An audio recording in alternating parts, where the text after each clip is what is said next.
Makan nasi tidak batal puasa. Ini bercandaan di bulan suci Ramadan yang sering kita dengar. Lalu orang yang berkata begini biasanya membacakan ibarah atau ucapan orang Arab atau berbahasa Arab. Man akala nasiyan fama batala saumuhu. Kalau kita artikan, barang siapa yang memakan nasi maka tidak batal puasanya. Sekilas seperti benar menerjemahkan begitu, tetapi sebenarnya ini ada persoalan yang krusial. Yang pertama adalah nasian itu bukan dimaknai nasi, artinya bukan diserap. Ketika ada orang yang memaknai nasian sebagai nasi, itu mungkin terinspirasi dengan bahasa-bahasa Arab lain yang menjadi bahasa Indonesia. Seperti musyawarah, itu kan bahasa Arab. Bahkan robbun, itu kan bahasa Arab. Tapi kita sudah biasa rob. Mintalah kepada robmu, orang sudah faham. Jadi is'al robbak atau ut'u robbak, berdoalah kepada robmu. Jadi robbak itu, rob itu tetap kita terjemahkan rob, robbun gitu. Kita merubahnya menjadi rob saja ya. Jadi dikiranya kalau nasi itu ya gantinya ke bahasa Indonesia tetap jadi nasi gitu.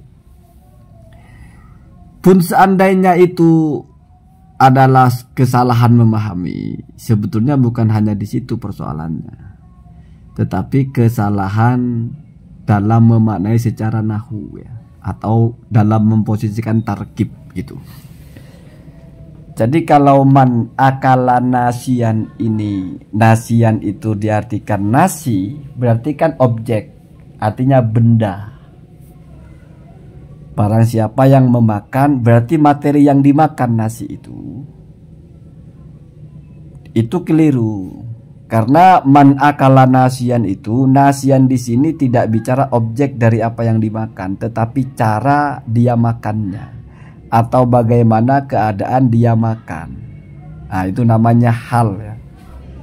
Jadi hal itu adalah isim yang dibaca nasab yang menjelaskan bagaimana si pemilik pekerjaan itu mengerjakan pekerjaannya.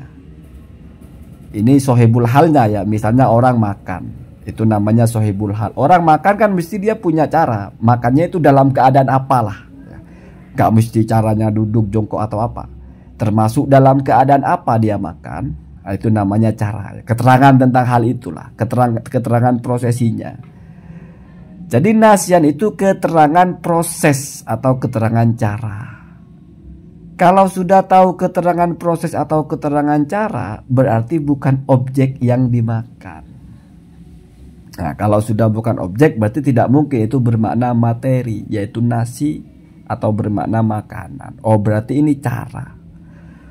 Nah, kalau cara ya bisa duduk, berdiri, tidur, atau dalam keadaan tersadar, tidak tersadar, dalam keadaan sehat, dalam keadaan sakit. Itu cara namanya. Nah, jadi bukan benda ya. Barang siapa yang makan nasian itu dalam keadaan lupa. Oh, berarti ini makannya lupa. Ya makan apa saja Pak. Makan nasi lah, kolak lah, makan sepeda motor lah, makan mobil lah. Bahkan di sini ini tidak disebut objeknya Pak. Jadi saking sudah makan apa saja, maka tidak disebut objeknya. Cuman cukup man akalah, barang siapa yang makan. Arti yang penting makan, nggak penting makan apapun. Ya. Makan bubi dan isinya pun kalau sanggup batal puasa kamu ya. Makan kapur, makan penghapusnya, papan tulisnya, sekolahnya, madrasahnya, kepala sekolahnya kamu makan, batal. Makan jagung, makan biji jagung, makan pohon jagungnya, makan yang nanam jagung, batal. Jadi nggak perkara apa yang kamu makan, tapi memakannya itu yang membuat batal. Maka diberi batasan memakan itu harus sadar. Kalau tidak sadar berarti masuk kepada nasian, artinya lupa, tidak batal gitu ya. Jadi kalau makan di bulan puasa itu yang disoroti adalah bukan apa yang kamu makan, tapi bagaimana kamu makannya itu. Kalau dalam keadaan tidak sadar, artinya kamu itu lupa, maka tidak batal puasanya. Sementara kalau bahasa Indonesia makan nasi, itu mesti maksudnya adalah objek. Karena nasi dalam bahasa kita itu materi ya, benda gitu. Tidak mungkin cara itu berupa benda. Barang siapa yang makan dengan cara nasi, tidak mungkin ya. Mesti makan kepada nasi. Nah, sementara yang bahasa Arab, barang siapa yang makan dengan cara nasi, ya, berarti nasi itu kalau diartikan dengan cara tidak mungkin benda toh. Oh, berarti nasi itu dalam keadaan dia lupa. Gitu. Kawan-kawan, puasa itu sebetulnya maknanya al-imsak. Al-imsak itu menahan. Mesti yang ditahan itu perbuatan, tidak mungkin barang. Ini logika sederhana. Makanya kita bilang nasi, kolak, rokok itu tidak ada yang membatalkan puasa. Yang membatalkan puasa itu kalau kita makan, dan itu sama mau nasi, mau racun, mau asbak, mau rokok, mau korek, narkoba, apapun yang bisa masuk itu batal. Jadi bukan masalah rokoknya dia menjadi batal, tapi karena kamu masukkan. Nasi menjadi batal puasa bukan karena nasinya, tapi karena kamu telan. Debu batal juga puasa kamu. Jadi jangan dipikirkan puasa itu hanya batal kalau makan makanan. Enggak, Pak. Idkholu syai'in, memasukkan apapun. Benar, nasi ya. Bagaimana bisa nasi itu membuat puasa batal? Ya enggak lah. Enggak ada yang bisa membuat puasa batal itu kecuali adalah pekerjaan kita. Dimana bukan hanya nasi kalau masalah makanan. Kambing mati, kambing hidup, kambing guling, apapun kamu makan batal. Kamu di jalan nemu kerikil ya kamu telan, batal puasanya walaupun bukan makanan. Minyak rem kamu minum, batal. Jadi bukan hanya kopi, bukan hanya susu, bukan hanya minuman-minuman terdaftar itu. Oli bekas pun kamu telan, batal puasa.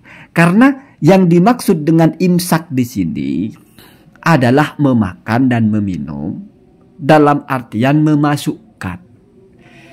Maka generalnya itu adalah imsak anil muftirat, anil mubtilat ya.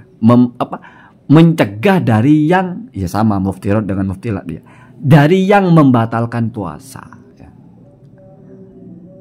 Muftirat atau mufatirat kalau tidak salah ya. Artinya hal-hal yang membuat kamu rusak puasanya, baik dengan memasukkan atau mengeluarkan ya.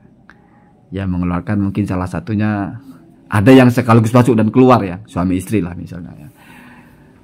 Jadi itu orang bilang nasi tidak membatalkan puasa, itu nggak ada yang salah. Rokok tidak membatalkan puasa, tidak pernah rokok itu membuat puasa batal. Yang membuat puasa batal adalah kamu melakukan sesuatu, dan bukan hanya dengan rokok, bukan hanya dengan nasi, bukan hanya dengan makanan dan minuman. Daun pisang kamu bungkus-bungkus, terus kamu pakai kertas buku itu kamu bakar, kamu isap, batal puasanya. Nah, itu tetap merokok namanya ya. Atau makan, kamu cari semen cor itu, kamu telan sampai masuk kepada batas di mana tidak boleh ada barang masuk ke situ, batal puasanya.